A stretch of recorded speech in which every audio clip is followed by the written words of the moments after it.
So you've been riding a long time, you've had some sports bikes, but you're getting on in years and you don't want your butt higher than your wrists anymore. Dirt bikes? Well, you've been there before too and busted some ribs. You have that desire to do some travelling and you just can't get bikes out of your system. So what do? You go grab yourself one of these. Well, good morning. Here's my first ride on my new Tiger 800X RX 2018 model. I'm going to go for a bit of a cruise today, see what she's like. Go get some fuel first and away we go.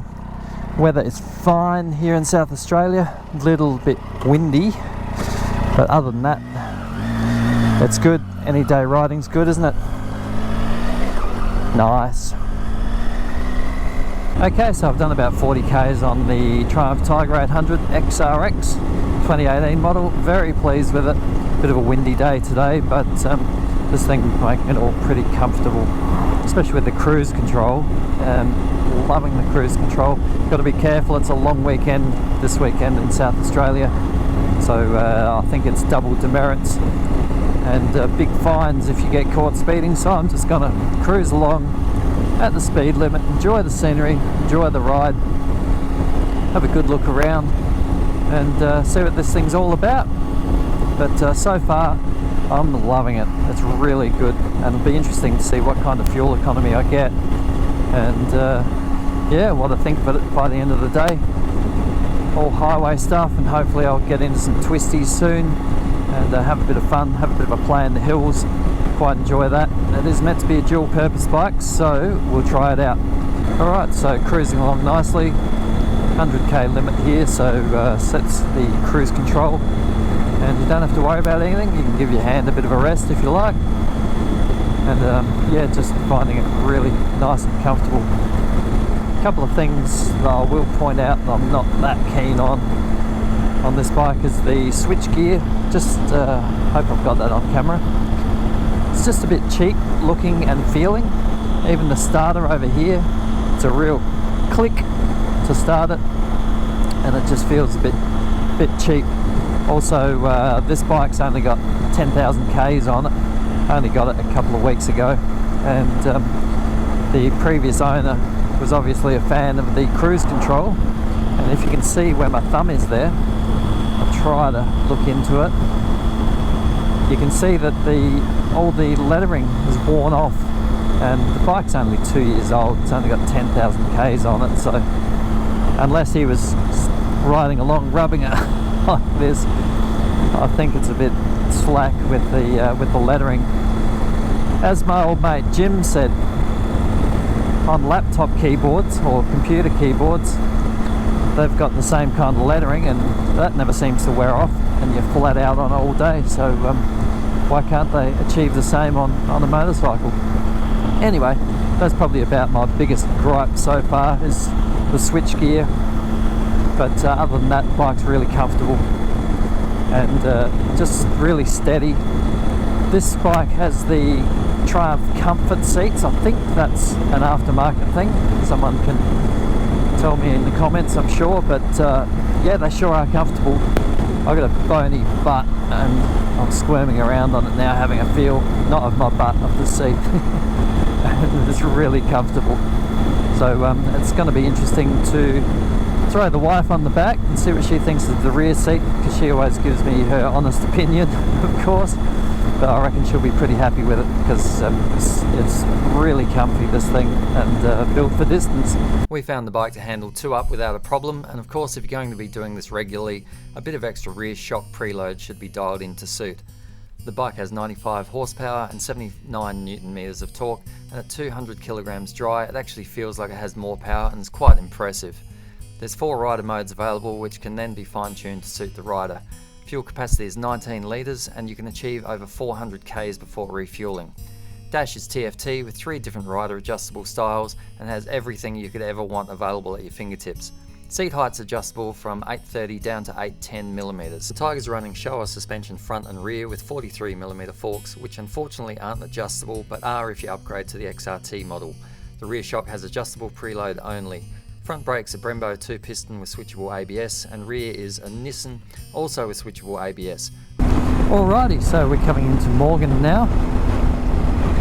I'll take the ferry back across the river to Cadell and then back home to Waikerie. And one thing with a fly-by-wire throttle like these, you do notice a bit of separation between the throttle and the engine. So it's pretty good, it's pretty responsive. But when you try to do that blip on the change down, that was a pretty good one. Now it's making a fool of me. But sometimes you can mess up your down changes. Makes you look like a right tool, but it's not bad. It's just giving it that, perhaps that little bit of extra time before you do the rest of the change down movement. Alright, just coming out of Cadell on my way to Waikerie. Gearbox on this thing is really nice. I had a Triumph Sprint ST before this, and this gearbox is definitely an improvement on that. And very direct. This one has some goats. Anyway, yeah, very direct, nice and easy to change. Nice large gear indicator on the dash. Dash you can set up 3 different styles, depending on where you want what, how you want the tacho and speedo. So yeah, I'm loving the old Tiger. Saucy around some of these corners.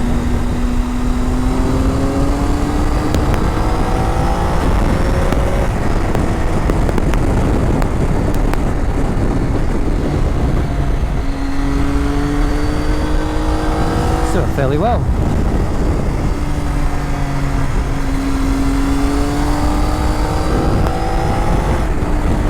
As I said earlier, it actually goes better than it says on paper, that's for sure. We're back in Waikerie, the hub of the universe, and I'm just going to duck into the local butcher and get some steak for a curry tonight. Got the best butcher here. Well pleased.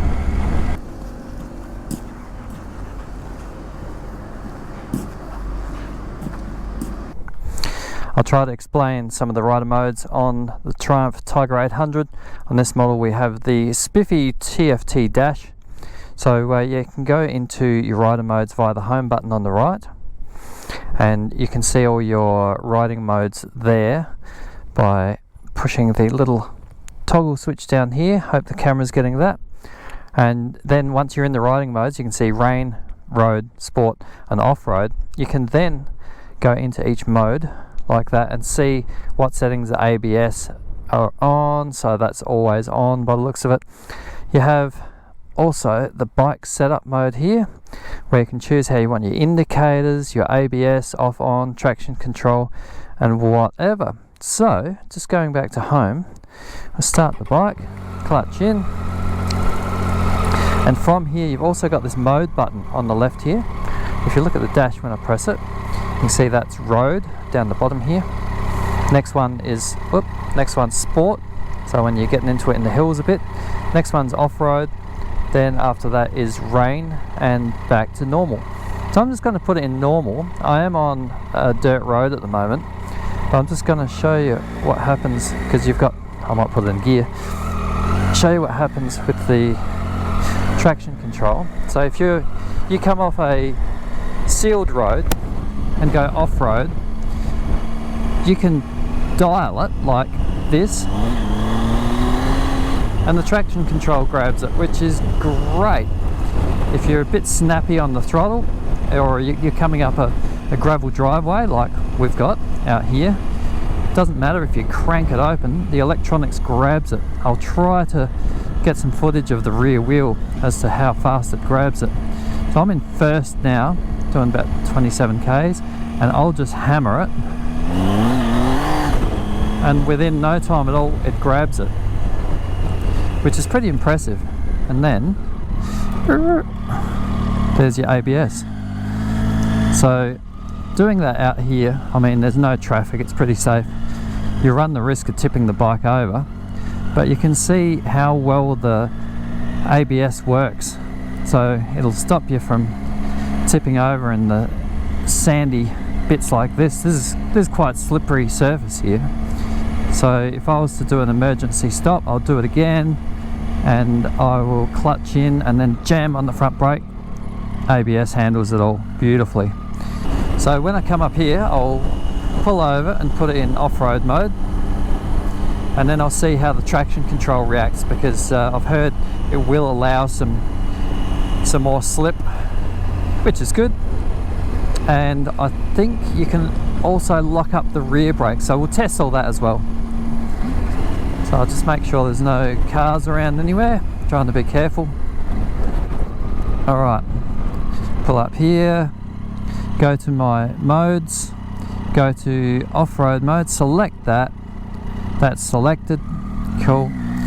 First test, I'll whack on the front brake, see if the ABS still works.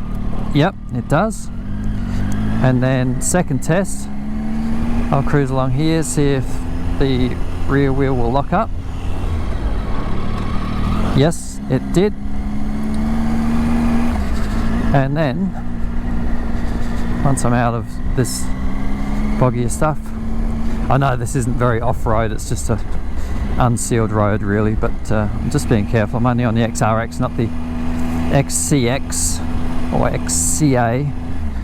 But alright, here goes. Bit of a gravelly bit here. I'll give it the berries.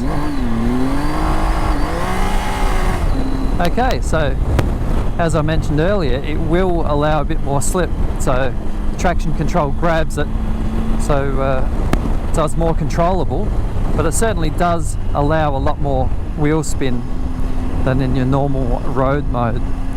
So very good, but then you can customize it all too and go into each rider mode and select whether you want the sport map or normal map or rain map or whatever. While we're speaking about the rain map, I'll go there because I think I have to stop. Yep. Select rain, and suddenly it's gutless, which is good if you're not used to the bike and you want to be that bit more careful. You can select rain mode when it's wet, and that could save your butt. One thing I've noticed with this bike, I'm not sure whether it's just this bike or whether it's a common problem. If it is something common to all of these, let me know in the comments.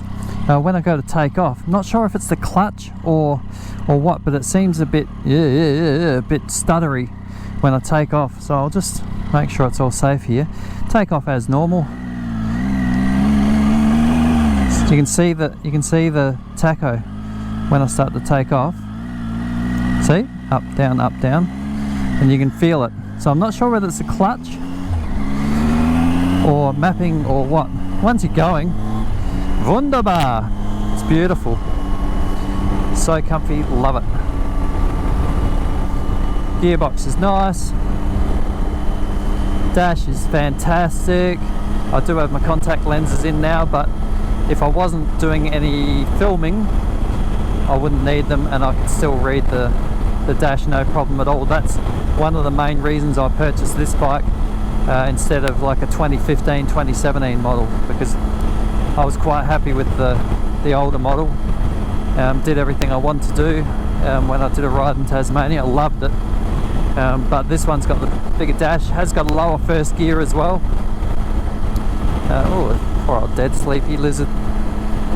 Yeah, lower first gear, just seems more plush than the 2015 I rode over in Tassie.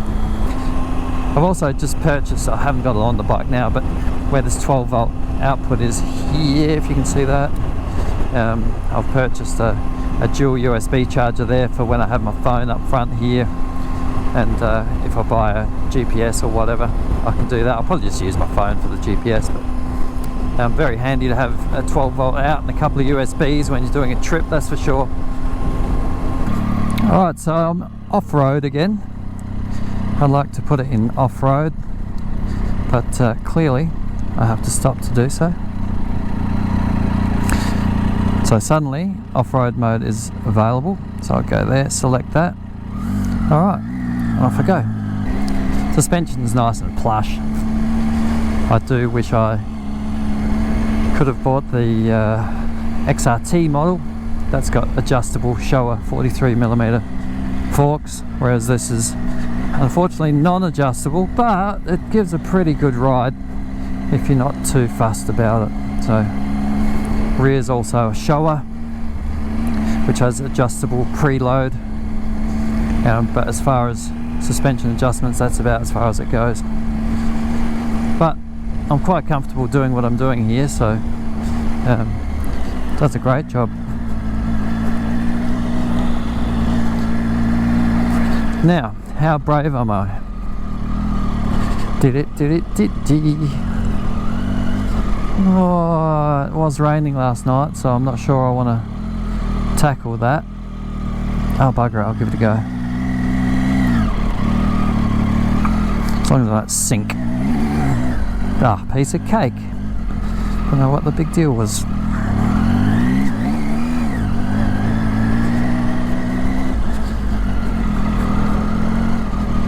Beautiful. Look at this. Hey? Wonderful. Now I love a road bike, but I wouldn't like to have tried that on my XSR 900, but this thing made it easy and it was well worth it. Beautiful views. Oh, I had my bit of a break up here on the cliffs, just out at Holder, just outside of Waikerie. So I think I'll just have a look what, yeah, defaults back to road mode. So I'll select off-road mode because I'm still off-road. I was in gear again. Idiot. And we'll cruise back on down. And the good thing is ABS isn't cutting in on the rear. So you've got all the control and skid that you want when you're in off-road mode, which works really well because it did catch me out in Tasmania. I left it in road mode and I was going down dirt road and it was sharp corner and slippery and I wanted to drag the rear brake and the ABS cut in and I nearly went off the side. So having this control, putting it in off-road mode is great.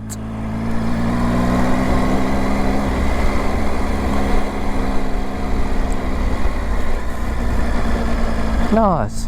You actually do some reasonable exploring on this, even though I've got the road tyres on it, which I think they were standard on this, the Metzeler Metzeler Turance Next tyres. They're fairly chunky, so you could get away with mucking around in the dirt a little bit, but I mostly want to do touring and most of that's on the road, so I'm quite happy with this. Didn't need the XCX or XCA, more off-road versions, because this one does everything I want comfortably as well. And well, I'm a tight ass, so this was probably the cheaper option, even though I didn't think it was that cheap still. It's still a lot of bike and I'm loving it. Okay, so back to normal mode. I do have to stop. If I want to go to sport mode, I'm still getting used to this. Sport mode, select, yep, beautiful. So now, ooh, fruity. So this thing's got about 94, 95 horsepower, something around there, and that's plenty for something like this. I still got the get up and go. Triple's great mid-range, got a really flat torque curve. So when you're doing this kind of riding, they're spot on. Of course it can't do everything, so that's why you need more bikes. You can't just have one do everything. People will tell you you can, but oh, there you go. Thank you, traction control